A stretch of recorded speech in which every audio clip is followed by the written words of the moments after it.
আজ মহালয়া, যে কারণে সবাই মহালয়াতে যায় গঙ্গার। আমার কারণটা কিন্তু একটু আলাদা। না, আমার বাবা মা এখনও সুস্থ এবং ভালো আছে। ভগবান করুন তারা যেন সুস্থ এবং ভালো থাকে, এবং সবার বাবা মার জন্যই আমি কামনা করি। যাচ্ছিলাম বাগবাজার, এখন বেরোচ্ছি টালাপৃষ্ঠা। সকালবেলা দেখতে কত সুন্দর লাগে নর্থ ক্যালকাটার এই রাস্তাগুলো, যেন ফুরোতেই চায় না। হাঁটতে হাঁটতে সময়টা কীভাবে যে কেটে যায় বলে বোঝাতে পারবো না। আমার দারুণ লাগে এখানে হাঁটতে, একা আর গল্প করতে। এরকমভাবে যাচ্ছিলাম বাগবাজার, অটো লাইনে দাঁড়িয়ে ইন্দ্র আর ইন্দ্রর বাবার জন্য আমার জন্য ওয়েট করছিল। একটু খুনসুটি, তারপরে পৌঁছে গেলাম বাগবাজার।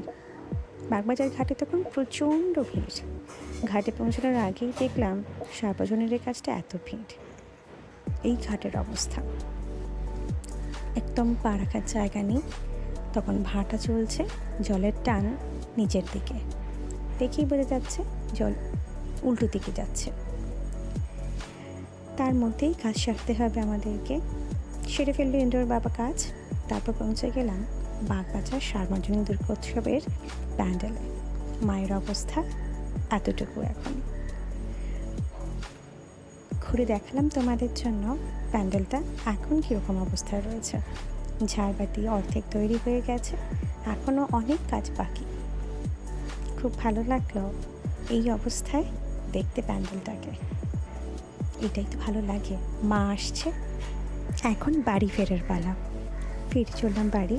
দেখা হবে অন্য কোনো ব্লগে। ভালো থেকো, ভালো রেখো।